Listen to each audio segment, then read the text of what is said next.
Ceci est la parole de Dieu. C'est elle qui m'a créé. C'est elle qui a tout fait. C'est elle qui a créé l'univers visible et également l'univers invisible. C'est elle qui m'a réveillé aujourd'hui. C'est elle qui assure ma respiration. C'est elle qui a fait de moi enfant de Dieu. Et tout ce qu'elle dit que je possède, je possède. Et tout ce qu'elle rejette, moi-même je rejette. Tout ce qu'elle accepte, moi-même je l'accepte. Et tout ce qu'elle abaisse, moi-même je les abaisse. Tout ce qu'elle élève, moi-même je les élève. Et tout ce qu'elle détruit, moi-même je le détruis. Tout ce qu'elle construit, moi-même je construis. Et je m'engage au nom de mon baptême. En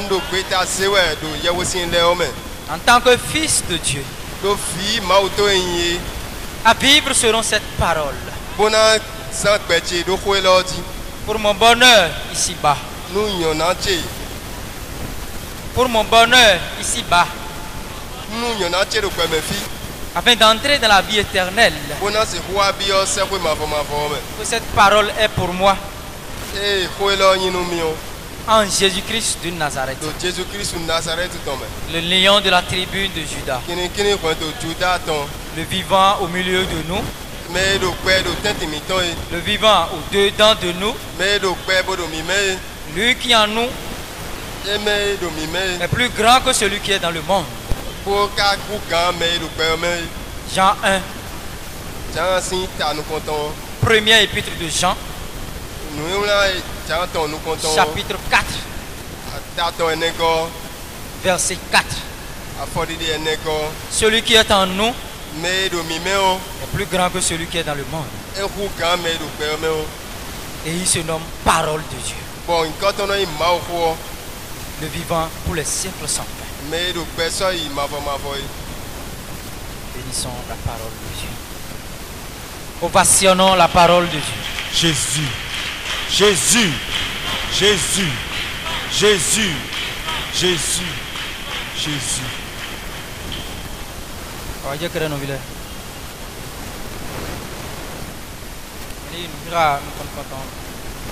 Allons dans la première lecture. Reprenez s'il vous plaît. Nous vous envoyons donc Judas et Silas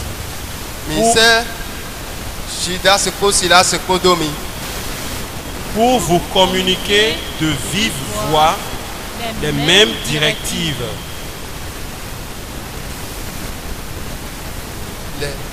Les mêmes directives.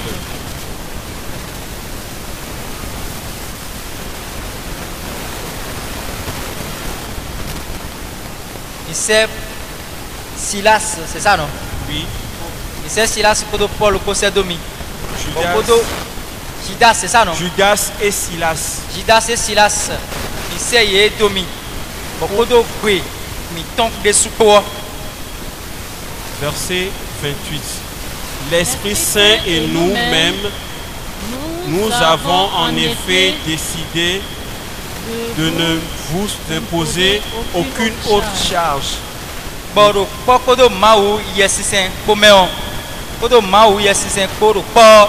Mi sok betara mi kusuna so akpande bo soro kodinu mio. Que ces exigences inévitables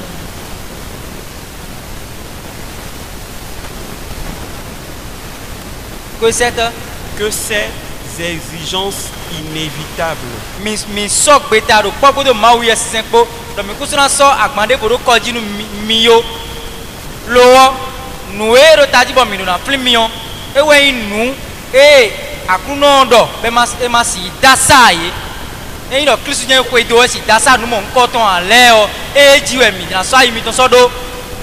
Verset 29.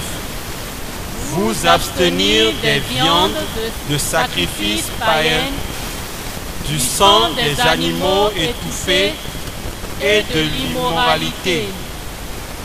Je ne sais pas bien entendu. Vous abstenir des viandes de sacrifices païens.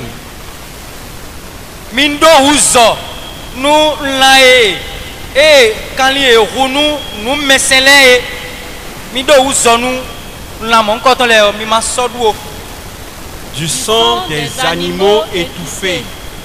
quand li ma do divik comme na bo roi lo bo kiti kona bo ruo hun to ma ton ale o mi no zo nu hun mon koton le Et de l'immoralité. et de L'immoralité.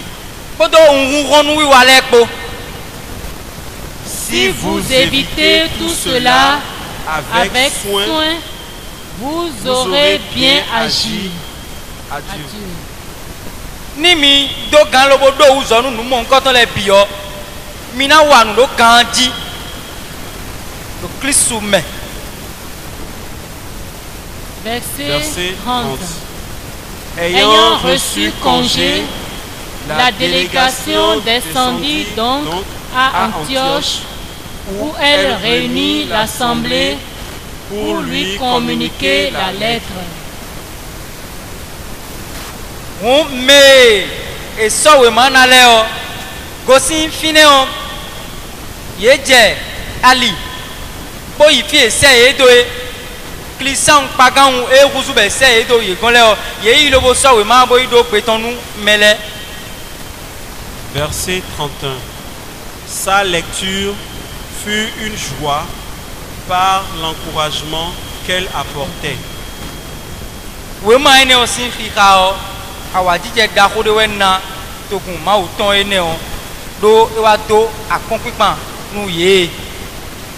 Verset 32. Judas et Silas, de leur côté, en prophètes qu'ils étaient, leur apportèrent longuement de vive voix, encouragement et soutien. Awa jije kere no biche sunu no biche yon go se nu hika o mina habia. Nous avons déjà écouté la parole de Dieu Ko se no hiha ma o sin ho. et tout ce que nous avons écouté jusque là, Bon nous mi se kaka je fine tion. là où il faut mettre beaucoup plus d'attention, Fie do se aido kanjio. c'est à partir du verset 22. E wen no hi e afodide. Ko anton no kunwe. Ko no kunwe. Parce que là les apôtres ont dit, Do fine apostole le do do edo. je crois bien que c'est le 22 hein, s'il vous plaît. Verset 28. Pardon? Verset 28. 28. L'Esprit Saint et nous-mêmes, nous avons en effet décidé de ne vous imposer aucune autre charge. Donc à partir du verset 28. On afodide ko aton no kun anton we. Donc à partir de ce verset, nous allons voir ce qui est plus important dans l'église. Ko afodide ene o dio mi na mo. No edo taji do iglesia me o. Celui sur qui le Christ a bâti son église, Me jiwe akuno gba iglesia ton do.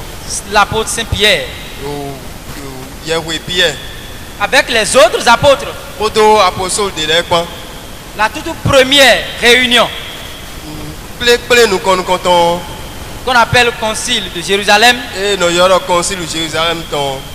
eux ils ont vu Ye de ye mo. qu'on ne peut pas vouloir De kunsi kudo. Ndena wawe. traiter des affaires du royaume des cieux O sekwesi nous tito mede. et faire cela Bona bloene o. sans l'esprit du Christ. Yes c'est o menfo. Et ils ont décrété ici, Bon ye segbetamo. l'Esprit Saint et nous avons décidé. Do yes c'est kodo mi ko mi segbeta. Si les premiers ont fait cela, Nous mais nous comptons les blocs bon. ceux qui ont mangé avec Jésus, Mais nous kodo Jésus Christ au point là. ceux qui ont bu avec Jésus, Ye me nous.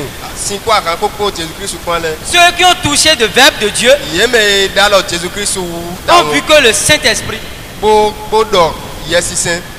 ils ont vu que le Saint-Esprit Ye mondo yes c'est. est indispensable E we nous do tadio. dans la prise de toute décision, Do peta de bo mina so yes c'est we do tadi. toute décision salutaire. beta debu nu iwa debu e kan pour les gars ni tonton. Mon frère, ma soeur, est-ce que Novité c'est sous comme novité ça yano. que tu es en accord avec le Saint-Esprit? Akado monte koto yesisen ko anovité. Demande au frère et à la soeur qui est à côté de toi. Cambium noviro Es-tu akpato e. en communion comme ça avec le Do Saint-Esprit? adu poka yesisen moi. Tu as répondu favorablement ou bien défavorablement? E yi benu ya. Il a dit quoi? Ete do. C'est oui, oui, oui, bien oui, oui. Ouais ya. Abi Mon frère et ma soeur, c'est très important ce qu'on a dit là. Non, Je vite. voudrais qu'arriver à la maison, vous repreniez les tests. Edo taji bombaro mi je ko pe mi le ze no kika boka. Et il faut demander à l'Esprit de venir lire cela avec vous. Bo bio yesisen no ni wa kha no kha mi. Parce que sans cela, Do ene o me fo. tu seras en train de naviguer à vue. Ana no pe me ko lo mo ko. La vie dans le Christ, Do pe de do Jésus Christ ou me o. la vie d'un chrétien, Jésus Christ on sin pe sisan. c'est la vie de Saint-Esprit. Yesisen sin pe we. Dis cela à ton voisin ou à ta Donc nous voisine. nos vieux akpato e do mo. Donc La yesisen sin vie pe we. chrétienne, c'est une vie de Saint-Esprit. Christ on sin pe o yesisen sin pe we. S'il n'avait pas de localité chez toi, il faut tout faire pour lui trouver un local. Enye ma do no tende do konto a on no bi bo ba te me yesisen do. Faut lui dire ça. Donc nos vito yo. Mais quand on sait à nos villages, il m'a dit à on quoi doji. Pour nous doit venir régler. Donc quoi tout mi John mi dans les deux boafi. Quoi on a permis. C'est C'est très la parole important. qui donne la vie. C'est à cause d'elle que vous êtes là. Donc si vous n'entendez pas crier, On va dire que ce que le Seigneur nous a demandé, nous akuno bio miyo. si nous allons dans l'évangile, Nous me bio évangile ameo. il n'a fait que parler d'amour, Et- d'amour, Et d'amour. donc nous déboussons wani kere kwedo. Et le seul commandement qu'il nous a donné, Bon nous sinson do koke de na miyo. c'est aimer Dieu de tout son cœur, Ni wanu ma oto kodo aito biko. de toute son âme, Kodo ni don to biko. de toute ton intelligence, Kodo ni to biko. de toute ta force. Kodo kolon to biko. Et d'aimer également le prochain Bo yin wanu no so desu. comme toi-même. We desu no ndo. Et l'amour que tu devais avoir pour ton prochain, Bon wani de akaduna do no vitu no so to yo. pour ton prochain, Nous no vit no so to yo. tel qu'il a dit, De akuno ndo bon. il a fini par repréciser Level wati. que la perfection de cet amour, Kodo wani eno si mi meon. c'est de donner ta vie pour ton prochain. Ani sekpetui na no so toi. Nous allons lire ses propres mots, les mots qui sont sortis de la bouche de Dieu. Mina Jean chapitre 15, verset kado ma ko de 13. soume. Jean sinu wala evangelia. Jean ton taton afoton afoidi. Afoidi waton. Jean 15, verset 13. Nul n'a d'amour plus grand que celui qui se dessaisit de sa vie pour ceux qu'il aime. Me debu do wani do tation no so ton hukan e so peton. So to no so ne so to no so sitame. On va dire que- Bon. Et le saint qui a accompli ce verset de l'évangile, Bon hier we de sans akpakwe évangile ato ene o. à ma connaissance jusqu'à aujourd'hui, Bon ton kaka je egbe yo. c'est Saint Maximilien Maricol Hier we Maximilien Maricol ko. qui a donné sa vie pour son prochain. Iwe se gbeton so jondo no so ton tame. Parce que lui il est mort, Do ye ku son prochain est resté en vie. do bon no so ton eku tame eku do no pe. Est-ce que tu peux donner cet honneur à Jésus aujourd'hui? Ati point si so susu ene so na Jésus egbe dia. Jésus occupe une telle place dans ton cœur. Ayi to me on atemete we Jésus kado. Mon frère, ma soeur, No vi Jésus no vi Jésus. ce que le Seigneur nous demande, Nous akono do bibio mi we o. ce n'est pas difficile. E sien de bois fe wa. Tous ceux qui disent que accomplir les commandements de Dieu sont difficiles, Mais commettent no do un ma grand o péché. seyin le fe wo. Tous ceux qui voient peut-être que pardonner est difficile, ils Mais- commettent un grand péché. Mais non mon ouais so keme ya e ve wo ouais non. Celui-là est en opposition à la parole de Dieu. Mais non et kuto ma ko fo kuto ma ko di alors parler. Celui-là se montre plus sage que Jésus, la sagesse incarne. Mais non mo do mi yan no kan Jésus e yin senu yan toto. Et cela peut étonner. Allons dans la parole de Dieu. Bon mina i ma ko me. Ce que Jésus même a dit. Bon nous Jésus de sous do. Verset 14. Matthieu chapitre 11, Matthieu si ta wodoko à partir du verset 29. for di ko aton no ko ne.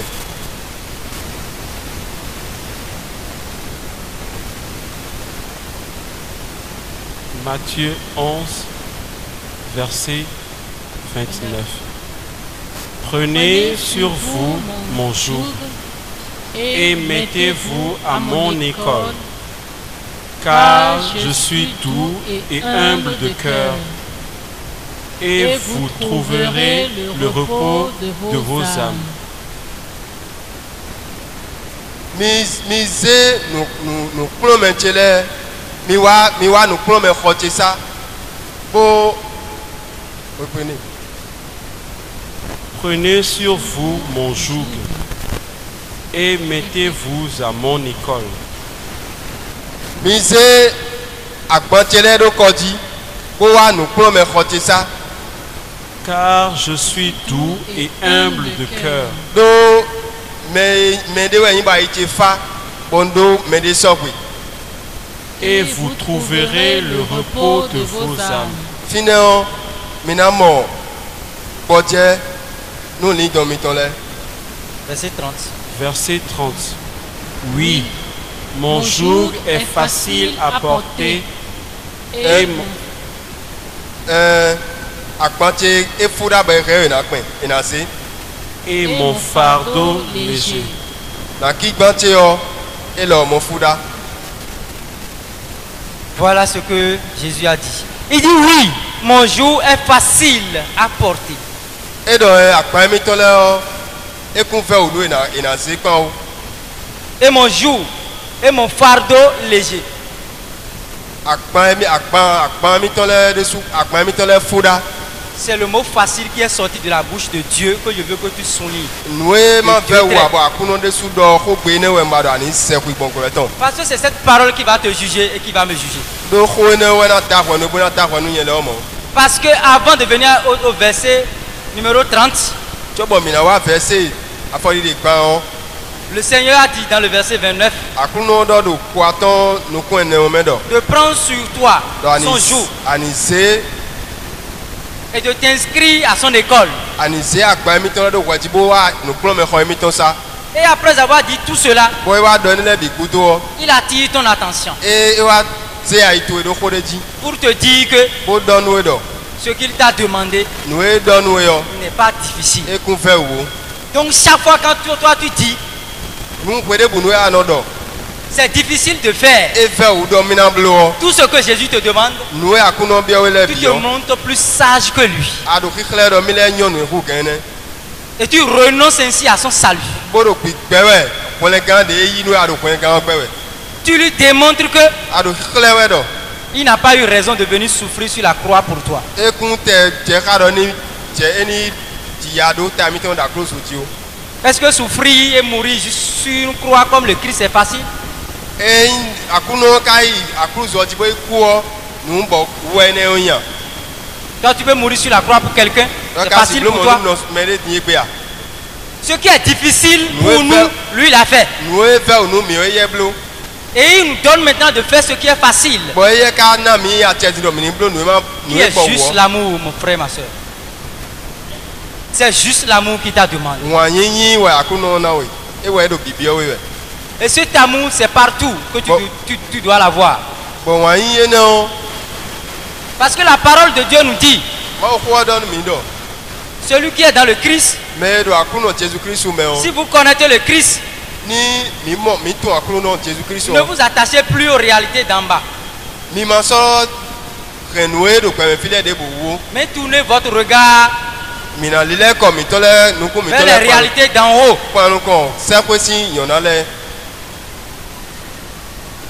Et pour cela, Et tout non. ce que Jésus t'a donné la grâce de faire dans ta vie, tout ce que Jésus t'a donné la grâce de faire dans ta vie, Nous akro na we achet bo na we fendo ani blo do peto ele mele bio. comment tu le fais? Ne ado biblo kon e. Est-ce que tu fais cela avec amour? E ado biblo ko wan yin ko we a. Est-ce que tu sais que dans ton boulot, Aka tun do aso to me o. ton patron c'est Jésus? Kan to yo Jesu we a. Tu es peut-être une domestique. Afoyon mais saint to ko gbe ton de pon we a yin. Est-ce que tu comprends par là Aka mon kun je me gbo fine do. que ton maître ou ta maîtresse c'est Jésus? Do merci to e sunu abi yon no Jesu we a.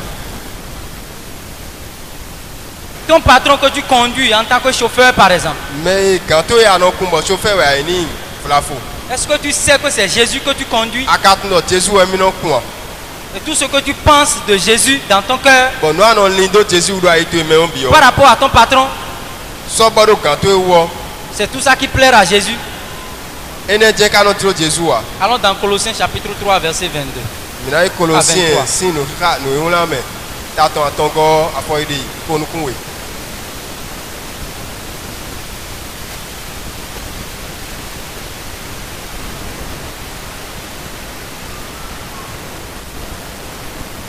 Colossiens 3, verset 22 à 23. Ko nu kun we je ko nu kun aton. Allons 20. un peu plus Verset vite. 22. Esclaves, obéissez en tout à vos maîtres d'ici-bas. Mais sento mi se to nunu kan mi to le bi do pe me fi. Servez-les, non parce qu'on vous surveille, Mi senye no mai do de do mi cho we so. comme si vous cherchiez à plaire aux hommes, Ni mai do mi nu wa mi to le ni kle do mi do nu ble bona nyo do pe to si o. mais avec la simplicité de cœur de ceux qui craignent le Seigneur. Kodo ayi fifa ko mi wa so kodo ayi fifa ko di me do kesidi ado wu mi mesi ma wo. Verset 23. Quel que soit votre travail, faites-le de bon cœur, Aso na bo yin aso alo pa debo hun mi blo kodo ayi titro ayi mi meko.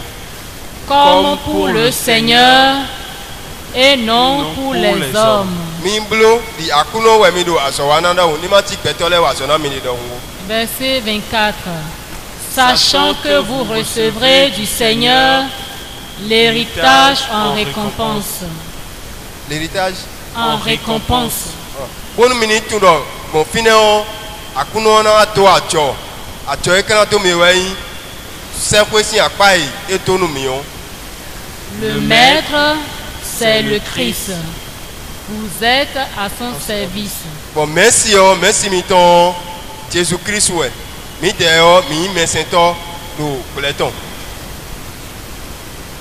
On va dire que dans cette parole, chacun de nous devons nous retrouver. Mon frère, là où tu es, même si tu es en chômage, Do ko ene me mi do na do ko mi to na do na mo mi de so de me fi ade fi de no ti ndo jere tu as fait quelque chose certainement dans ta vie. amate do aso alonu a. Jésus t'a donné au moins un papa ou une maman. Jésus na we to do ko na we no do ko. Et regarde ce qu'il dit ici. Je Pourquoi voudrais dans le qu'arrivé à la maison, vous repreniez ces versets mot par mot. Bon ba do mi je ko pe o mi na le khai de do de Il dit ku tout ce que vous faites, Et donc, quel nous- que soit ton travail, nu de bu de mi do biblo aso to cheti alo pade bu. même si tu laves le verset, Eteyin atato we ano klo. même si tu es un cuisinier, Eteyin do nu we ano danu me o. Jésus te dit par là que la cuisine, tu fais pour lui le roi des rois. Akuno no di do do bi da ene mi le we nya akoso de to we ano dana. Et Jésus n'accepte rien sans amour. Bon akuno kano yin debu Jésus no yin debu wan yin me fo a. Tu es peut-être un médecin. Ayin toto flafo. Comment tu accomplis ton métier de la médecine? Ene akono gwa so ene okon. Jésus doit nous finir que mi me wino zéro toto kwe mi me wino divina no toto kwe ne akono divina no mi bon. Le Seigneur te montre par là que c'est à lui que tu fais l'opération. C'est lui qui en la femme là accouche. C'est lui que tu accouches. Mais comment est-ce que tu fais cela avec amour pour ton Dieu? Tu es quoi, mon frère? Demande au frère et à la soeur qui est à côté de toi. Quand bien Qu'est-ce on veut que la Jésus croix, t'a permis de faire dans ta vie actuellement? C'était à Kunoka Nawedo, à l'Isok, tu es Bruna, quand il y a même idée. Qu'est-ce que tu fais dans ta vie? Même T'es à- le chômage aussi, c'est un travail. Tu es un boulot que tu mets. Parce que quand le chômage rencontre Jésus, ça devient un boulot. Quand le chômage rencontre Jésus, ça devient un boulot. Bien payé. À Somado, à l'homme, et paye Jésus, et nous coussons à Sobe, nous montons. Et par cela, le Seigneur te donne le boulot. Hein. Jésus te donne ton boulot. Toi qui es ici et qui as souci de boulot, Jésus te donne ton boulot. Et tes boulots. Je te le dis. Il ne faut pas avoir peur. Ma discrétion. Le lion de la tribune de Juda est là. Qui voit de Juda, ton fille? T'aimes Seigneur Jésus. Jésus-Christ, Nazareth, ton.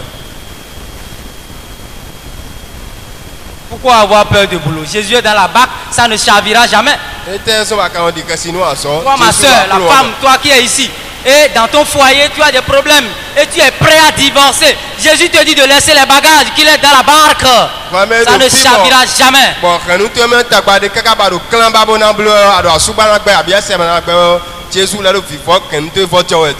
C'est de la même manière que tes maladies également sont déjà à genoux au pied de la croix du Christ. J'ai l'impression que vous ne croyez pas ce que Jésus fait. Jésus. Vivant. Jésus. Vivant. Jésus. Vivant. Jésus.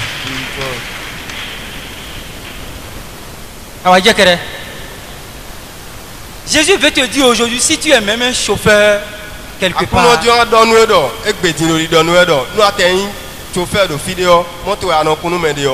parce que la parole de Dieu nous révèle que nous n'avons rien si cela ne nous est donné d'en haut. Et ici, il te montre que le patron que tu as, c'est lui. Et qu'il faut bien le servir dans celui-là. Tu dis que tu aimes Jésus. Et pourquoi tu n'aimes pas sa photo? Tu me dis que moi tu m'aimes, frère Pierre et Paul. Et pourquoi quand je sors de chez toi, tu prends des épines pour percer mes yeux sur la photo? Pourquoi tu prends des épines, des épingles pour percer mes yeux sur ma photo?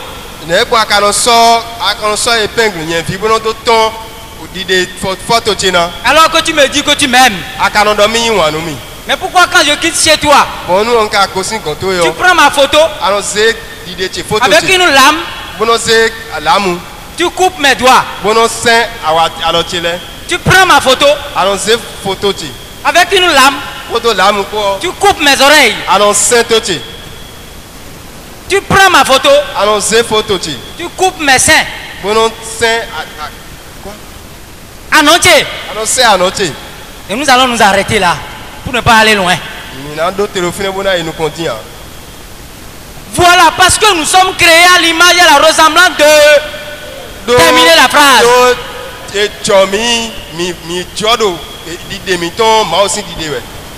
Mon frère, ma soeur, qui es-tu pour détester celui pour qui Dieu est mort? Est-ce que vous connaissez le prix que nous valons pour Dieu? Toi, tu es qui? Tu dis qu'il te déteste. Ma soeur, tu te dis que le monsieur ne t'aime pas. Peut-être. Et tu le détestes à cause de cela. Est-ce que tu as raison de le détester? Si Jésus est mort pour lui, il te demande l'humilité. De t'incliner. Comme lui-même, il s'est humilié. Mon frère, tu es le mari de quelqu'une. Et parce que Jésus t'a donné ce galon, tu écrases tout le monde dans le foyer. C'est Jésus que tu écrases. Et il dit dans cette parole que l'esclave n'a qu'à obéir à son maître. Mais que le maître même sache que qui a le maître des maîtres, devant qui Matthieu Kérékou a déjà pris par là, devant qui Mathieu Kérékou a déjà pris par là. Mais si nous quoi Kérékou toga mi to ko bon. Et tous les présidents passeront par là. Bon mais bien na confiner. Tous les rois passeront par là. Akhosu ko invite le bien na confiner din. Ton PDG va passer par là.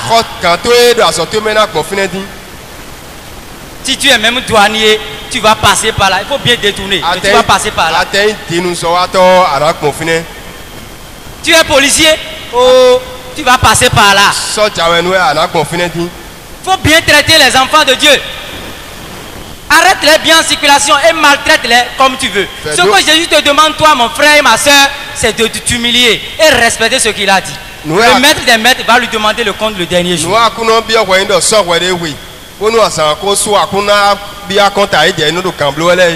toi, tu es le riche des riches. Toi, tu es le riche des riches. Et quand on a un problème avec toi, tu dis, tu sais qui je suis. Qui es-tu devant Jésus? Toi, humilie-toi et obéis seulement. Même si ce riche te gifle là, donne encore l'autre jour, comme Jésus t'a conseillé. En faisant comme ça, tu donnes les fruits de l'amour, les fruits de la patience. Oui. Et Jésus est en train de te couronner, de te donner des galons, tu ne sais pas. C'est ce que le Seigneur nous demande. Toi qui es une femme et qui n'accepte pas à préparer par exemple pour ton mari. Jésus te dit par là, parce que tu te dis que tu es chrétienne. Si tu prépares pour ton mari, c'est pour moi Jésus que tu prépares. Tu n'acceptes pas faire le ménage. Jésus te dit ici que c'est pour lui que tu fais ménage. Et tout ça là, il faut faire dans l'amour. Dans l'amour. Dans l'amour. Toujours l'amour. Encore amour. Toujours amour. Jésus. Jésus. Jésus. Jésus. Parce qu'en faisant cela, tu es en train de t'humilier. Et puisque tu fais tout cela dans l'amour, l'amour va finir par dire vraiment, vraiment, j'ai une ressemblance ici. Puisque tu demeures dans l'amour, l'amour va finir par demeurer en toi. Et là tu es heureux. Première épître de Jean, chapitre 4, versets 16 à 17. Dieu est amour. Et celui qui demeure dans l'amour, Dieu demeure en lui. Et lui en Dieu. Mon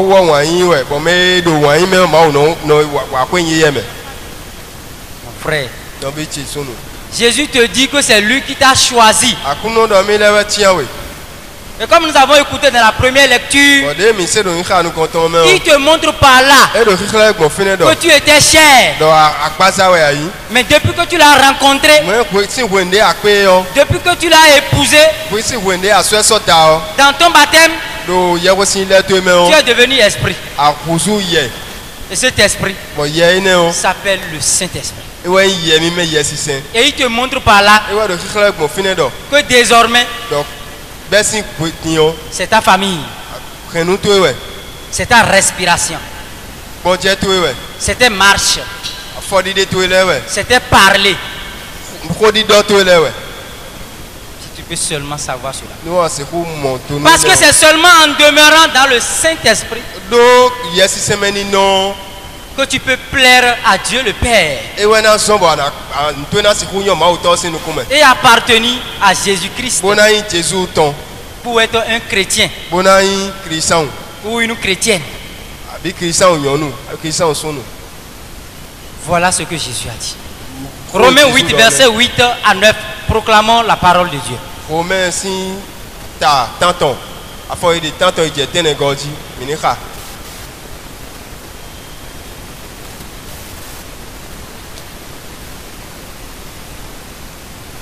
Romains 8. Verset 8 à 9. Verset 8. Sous l'empire de la chair, on ne peut plaire à Dieu. Nous wa kpaza metole me on mi se kunyo ma aussi nous kume hein. Verset 9. Or, vous n'êtes pas sous l'empire de la chair, Oh mi deo lo mi de mi ka sodo akpaza me sinu wa le si anchegle ya. mais de l'esprit, Lo do yesi se me we mi de. puisque l'esprit de Dieu habite en vous. Do yesi se ma uton e wa kwen do kropo mi ton lebe. Si quelqu'un n'a pas l'esprit du Christ, Lo nous me demande cadeau yesi se Jésus Christ ton. il ne lui appartient pas. E yin ton. Awa Dieu kere no vije. Demande à mon frère ou à ma soeur qui est à côté de toi. Quand bien on veut da As-tu le pato e. Saint-Esprit? Do ado yesi se. Et si tu as répondu E yi gbe nu ya. favorablement ou défavorablement. Je suis sûr que tu es venu ici Ndo kan je do awafi en tant qu'un chrétien. Christian yin to si tame. Un chrétien ou une chrétienne. Christian sunu abi Christian yonu. Mais voilà que celui chez qui tu es venu. Boko me igwa ka wa ti odo. Je voudrais que ce passage-là, tu soulignes et tu lis ça chaque matin. Ndo mbaro ka pa ko no ani sen konti. Et avant de te coucher là, que tu lises Ça, ça également et que t'aide. tu dormes dedans. Bono ajo ale mna yo ano khabra mo temna no dam no de me. Sinon le dernier jour, tu Ouais, peux moi. te tromper. Ouais moi sans que tout ton ko ya rien na ble ko de. Jésus te révèle par là que tant que tu n'as pas l'assurance que le Saint-Esprit qui est pour lui est en toi, tu ne lui appartiens pas. Akuno do di de gbanu e do fine do. Nu amakodo yesi se yemi ton ahun. Akun yemi ton. Et quand tu as le Saint-Esprit, Nu aka do yesi se on. tu dois sentir Aduna no wo que l'amour que le Saint-Esprit est do yiwan de yesi se yon. te pousse à accomplir l'amour. Ena sise we. Na no dala we do ani wa wan yin si anso. Et le tout premier pouvoir que Jésus a donné, Bon, nous comptons Jésus now. après sa glorieuse résurrection, De fonce couteau. c'est d'accomplir l'œuvre que Dieu seul était en mesure de faire. Ani blo noe ma o kere ren ena ko bona blo. C'est de pardonner les péchés. E wan we so ke no so. Et pourquoi tu refuses de pardonner les péchés, mon Bon frère, e bo ma soeur? akono pedo mi kono so we ke no so. Pourquoi tu refuses de pardonner les péchés? Ne ano pedo mi kono so we ke no so. Sachant bien que le salaire du péché, c'est la mort. Wa ka to ganji do jere ke akosusu we ton ku e. Mais si tu maintiens la mort sur ton frère, toi aussi tu auras la mort. Nu aka da kusi we mo nu no vito yo we so adaku. Parce que Jésus t'a donné le pouvoir. Do Jésus na we klonklon. I get the power. Domo, I get the power. Encore, I get the power. In Jesus' name. Jésus, Jésus, Jésus, Toi la gloire, toi la Jésus. magnificence, toi la Jésus. sainteté, Vivant. Jésus. toi l'honneur et la gloire. Après la glorieuse résurrection de Jésus-Christ de Nazareth, Fonce ku Jésus Christ to sin couteau. Jean chapitre 20, Jean si évangile ata ton kogo. à partir du verset 22 Bɛ si afɔdi de au konuku verset egɔ 23, kaka yi konuku atɔgɔ diɔ proclamons la parole Menez pour ça. avoir sa puissance. Vous qui n'aimez pas lire la parole de Dieu, mimɛ ema yi wɔnu ma wo xɔ xa lɛ o vous qui n'aimez pas proclamer la parole de Dieu, mimɛ ba me ɔnɔ mo de ma wo xɔ si gbe alɛ yi vous faites beaucoup de mal. mi do nyinato ta ŋblonu mi de wɛ mi de En tout cas, moi je ne sais pas si c'est la chance que j'avais eue. bon ntunu chance wɔ nyɛ o nyɛ do wa Parce que moi j'avais utilisé des paroles du monde dans le temps. do nzã gbɛmɛ fisi xɔ lɛ hoe nukpɔn ɛnɛ yɔ Et je me disais que ça avait ses effets. bon nkanɔ dɔ e do xɔxɔtɔ lɛ Et je racontais tellement de choses. bon no wɛla nu dɔ taw J'avais tellement mangé de feuilles, ndu ama taw comme les moutons. igbɔ lɛ dɔ hun. Il y en a que le matin, je dois dire ça avant de saluer quelqu'un. E de bɔ sisan lɛ donna deme to na to gbenu gbɛtɔ Et ignorant que j'étais, bɔn ayi ma fɛ sɔ si gbɛtɔ de yin Je o. pensais que ça donnait un fruit. Gbɛdɔ no nan de wɛ si. Je contractais des dettes. Do axɔ dze do axɔ du do Des axɔ dettes des dzi. ténèbres. Do sinflu si nu yi wa lɛ mɛ. Mais Jésus est venu me pêcher au milieu de tout cela. Bɔn Jésus wa bo wuli mi wa sɔ mi yin dɔ bo wuli mi na do ne lɛ bi mɛ. Et il m'a donné le pouvoir des pouvoirs. Bo ana mi kɔlɔkɔlɔ lɛ tɔn. Jésus, Vivant, Jésus, vivant, Jésus, vivant. Jésus. Jean 20, verset 22. Attends un peu, ma soeur. Parce que la parole que tu veux libérer veut donner une puissance terrible. Non te no bi tse do xɔ de ya mi dzo na xa ne enana xɔxlɔ da xɔ de. Et c'est pour que ceux qui n'ont pas compris, Bo nu me ma mɔnukun dze mɛ alɛ o. le Seigneur puisse les rattraper. Akunɔ na si ko wa wuli ye lɛ o mɔ sɔn. Certainement, c'est pourquoi il m'a fait freiner. I bɛ sɔn bɔn do ete wɛ. C'est pour te dire, ceux du monde là font ce qu'on appelle les incantations. Njuna dɔnu dɔ mɛ yin gbɛ mɛtɔ lɛ nu yin wɛ e dɛ yin no yi lɔ. Peut-être dans ta famille, on avait l'habitude de faire. Bɔn kɛnu to mɛ fila fɔ edo enɔblo nu mɔ nkɔtɔn. Toi aussi, tu l'avais peut-être fait dans ta vie. Bɔn kɔ de so asi ko blo do gbɛsan to Tu mɛ étais kɔ. parti peut-être chez un charlatan. Bako yi bo kɔnɔ de gɔn. Et il t'avait dit de faire telle chose. Ouais, À donc. telle heure, il faut dire telle chose. E dɔ blo le bo nka ye ko le mɛ ana dɔ ko le. Et tu avais cru. Bɔn ayi Mais vous croyez en ces choses. bɔn mi di nunu ko yi ne lɛ. Tu tombes peut-être sur la voie ici. Bɔn a dze ali dzi fi fila fo. Et tu rencontres quelqu'un Bɔn akpɛ mɛ de. qui a des talismans partout. Bɔn e do ti la lɛ kɔn o to kpɔ. Et qui est en train de parler en l'air. Bɔn e do ko dɔ e do tsɔ xɔ mɛ. Oui, si tu n'es pas encore en Jésus, Bon nu a ma ko do Jésus Christ mɛ a. tu auras des frissons. Ana do. Tu auras peur de lui. Sisɔ xɛsina di we. Je sais ce que je te dis. Ntunu e dɔ enu e Ouais. ndé no bi tse. Mais quand il était dans les ténèbres, je défiais même les Samuel dans mon école. Penu e dɔ e de ne o ye mɛ Samuel lɛ bi wɛ nɔ Je le défiais. de kpeto. Mais il y a un qui m'avait tenu tellement la tête. Il y avait un qui m'avait tenu tellement la tête. Mɛ do ko ka do mɛ tan bɔ no siɲɛ ta do nu kɔnti. Et celui-là aujourd'hui, je reconnais que vraiment il avait rencontré Jésus. Bɔn mɛ ne gbediɔ nɔmɔ dɔ e kpe Jésus ko ya nunu ko. Mais les autres là, c'était comme des types sérieux. Bɔn mɛ de lɛ ye do kan de ya. Mais quand on ne rencontre pas encore le roi des rois, Moi, on croit moi, qu'on était roi. Nu e ma ko pe axɔsu lɛ tɔ a. Eme de sunɔ do axɔsu blo wɛ. Si on ne rencontre pas encore la parole de la vie, Nu e ma ko pe xo yi gbɛtɔn a. on pensait que les paroles de mort étaient des paroles de vie. Eno gbɛtɔ dɔ ko kutɔn lɛ wɛ yi ko gbɛtɔn si. C'est pour te dire simplement, mon frère, ma Jɔ soeur, dɔn do e kpɔn dɔ nɔvi tse. si tu crois au moins en cela, Nu si tu crois au moins en cela, nu a tɛ di nu ne fila fo. dis-toi aujourd'hui, Dɔn nu xɔ de gbedi dɔ. si ceux du monde Nu gbɛmɛ si mɛ lɛ o. font des incantations, Yenɔ yɔrɔ nu yi o. moi aujourd'hui, Nyɛ o gbedi o. je vais envoyer mes paroles, parler avec la parole du Christ. Nyɛ o yɛna ze ko yɛ tɔ lɛ sɛ do kpɔn ko di dɔ Jésus Christ tɔ lɛ Je mɛ. vais dire ça en fond pour que tu comprennes bien. Na dɔ do fɔ ko ba comprend kan di. Nous, ben, mais si maintenant nous sabons, Si ceux du monde font des paroles incantatoires, ben si fier bédion, à partir d'aujourd'hui, il y en a non ça Jésus bé. moi, je vais prononcer, proclamer les paroles de Jésus. Aka mon kunje khome anoviti. Tu comprends bien cette parole, mon frère, ta soeur. A fond ça on ça Jésus bé mon pon bona kon de na tigbo.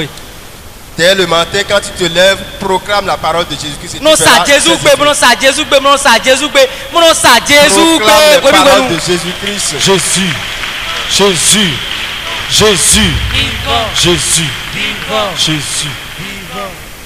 Allons pour la parole. Mais déjà ça Jésus bé, mon vira pas tout. Nous voulons proclamer Mais la mon parole c'est de bé Jésus. si ça c'est quoi ton ene o. Ceux qui ne connaissent pas cette proclamation du ciel, De bousi no khome fia. ils ne peuvent pas rester dans cette église. De kate no pe ulo no wa khome. Ils n'ont même pas franchi la porte. Vous ne savez pas. Quand vous Pourquoi? venez chez Jésus, Mi ah, Yahweh ça il faut le Jésus. savoir. Mi Si Yahweh. quand vous venez chez Jésus comme ça, Yahweh Jésus gon. ah, s'il y a un démon en toi, il fuit, il reste à l'écart. Nous donnons yanya de quoi mais nous nous sommes quoi. Et puis si en priant comme ça, Bon nous a de Yahweh khai bon. on sent que réglons un peu la chose s'il vous plaît. Merci beaucoup. Même si le démon veut crier par là, je vais parler. Il n'y a rien à faire. Au nom de Jésus-Christ de Nazareth. C'est un secret qu'il faut comprendre. Il ne peut pas vous suivre pour venir à la lumière. Donc il fuit, il reste à l'écart. nous dégbanu mi yende do esi kuwa we sisa no ye Et même si en priant, nous notre ado ye we khawe bonu vous constatez que le démon commence pas à être mouvementé dans quelqu'un, bonu mi modo je ye we ye je nous wati o mede me on il faut savoir que le Seigneur a décidé de le chasser. mi modo mi tundo Jésus c'est que tabona nyene Et en ce moment, bo ko ene nu on les anges du ciel nous ça ko se ko to le procurent dans le temple de Dieu que tu es. ye no bio ma aussi Les anges de Dieu nous ça ko ma to le le procurent ye no sise dans le temple de Dieu que ton corps est. ye no sise do ye we khode akuno Et to là, il le est détruit ayome pour jamais. bona va ko to biso il m'a Parce que la parole de Dieu a dit dans 1 Corinthiens 3, verset 16, do ma ko do Corinthiens si nous wa nous comptons mais atari ta ton afoton kuno ko que ton corps est le temple du Saint-Esprit. do akpaza to yo yes sise go ko we Et ce temple est saint. bo yes sise go ko no nous mi mewe Si quelqu'un détruit ce corps, nous mene go ko no rekpele yo Dieu le détruira. ma o de suna keme no de su pele et tu es là pour avoir peur. En ce moment, même les démons qui t'ont fui et qui sont à l'écart, Quand l'homme on n'importe où ils sont, y a les bières de sang. maintenant le feu de Dieu les détruit Fille debout à de tout Dieu, jamais. Au fille nom de de debout de Jésus-Christ de Dieu, Nazareth. Jésus aussi y a de Ils ont des Esprit problèmes. Saint. Esprit Saint. Esprit Saint. Yes, si Saint. Yes, si Saint. Yes, si Saint. Yes, si Saint. Allez-y. Jean 20, verset 22. Ayant ainsi parlé, il souffla sur eux. Et dans le ye gudo comment et fun de edi Et il leur dit, bodon ye do recevez l'Esprit Saint. mi yi yes saint Verset 23. Ceux à qui vous remettrez les péchés, mais si ouais mi na so ke ye le o ils leur seront remis. et na so ke ye nugo Ceux à qui vous retiendrez, mais si ouais mi na so ke ale o ils les seront retenus. et na so ke ye lo mo Vous avez bien entendu. mi se quoi quand Mais dire là où Jésus a guéri le paralytique, Fille il a de- dit tes péchés sont pardonnés.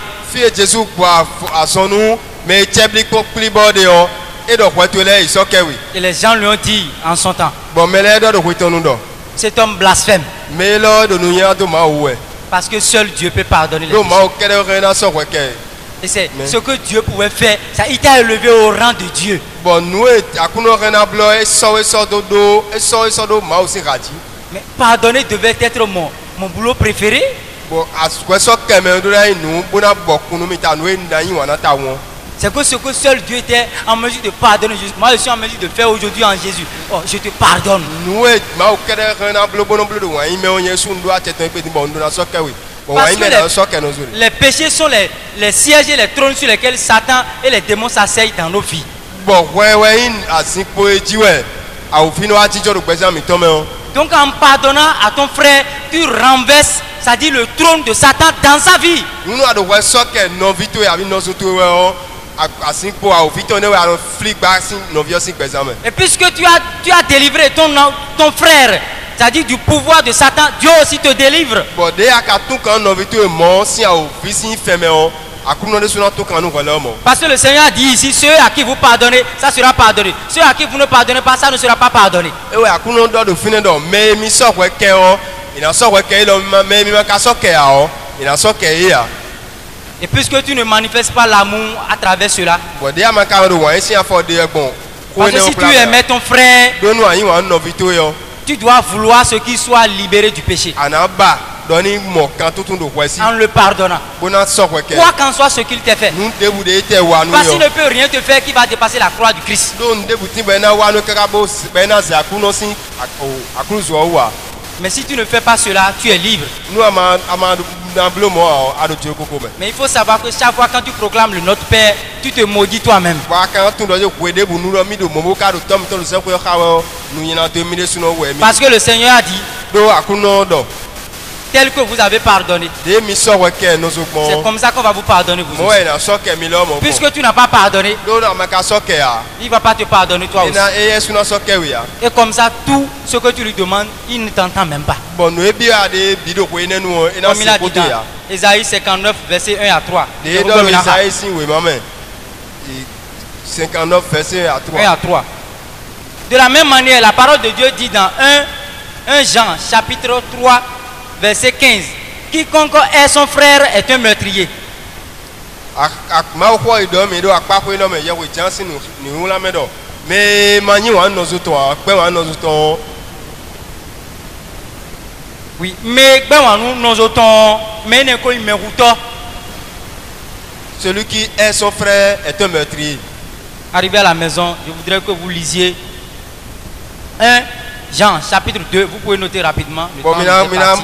xɛ akpakoe dɔ be xa do koe gbe 1 Jean, chapitre 2, à partir du verset 4.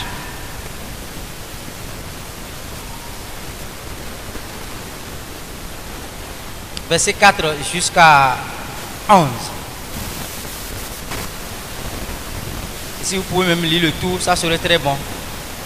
Il y a également 1 Jean chapitre 3. Et 1 Jean chapitre 3, verset 3, la parole de Dieu dit: et quiconque fonde sur lui une telle espérance se rend pur, comme il est pur. Verset 4, quiconque commet le péché commet aussi l'iniquité, car le péché c'est l'iniquité. Quiconque demeure en lui ne pêche plus.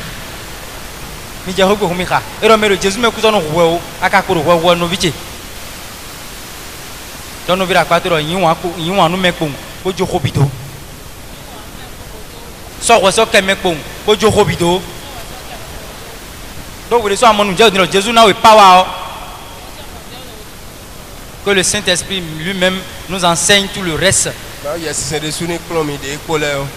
Et que ce pouvoir que Jésus nous a donné pour pardonner en manifestant l'amour de Dieu,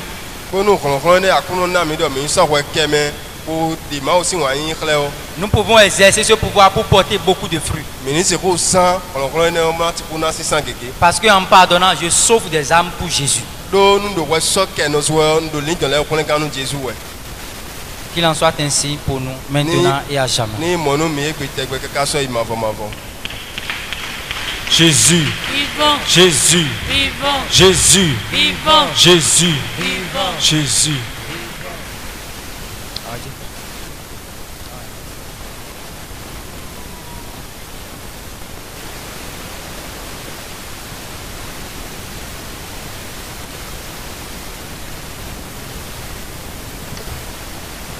Awazia kere no vile. No vile koro fi bono Louise. Edo agbaza wiwi.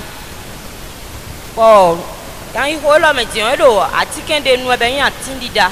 Ma be na moto wodo mo kona. Akunu no ni ze nu mo koton igbe. Bo ze jidide ton do emi me de mi na ne vi o fatato. No vi devoro fi be no je infection urinaire. We na tu ede o adono ple be no do chu. E no zan no bo ple be no bodo. Akunu tu kan ni gbadati. Non vi devode po nzon no wa nche. Wa zon lo po no le ba jali si anzon. We na tu ede o ime ko pede. Mama wi de we akunu da lo ki ton gbadati. Non vi woro fi me ro kono ile a me ro kono Beatrice deje. Ye do déception amoureuse de bo e ko ali don e ton si an pa bo e no ya vi ton ti tengbe. Akunu susun da si nu ye gbe hon me bo lo ni jo le bi to no mi mi de suna blo. Awa yi je kere. Mo ro we mele mi hemna an ko ni maka mo yede mo awaye kere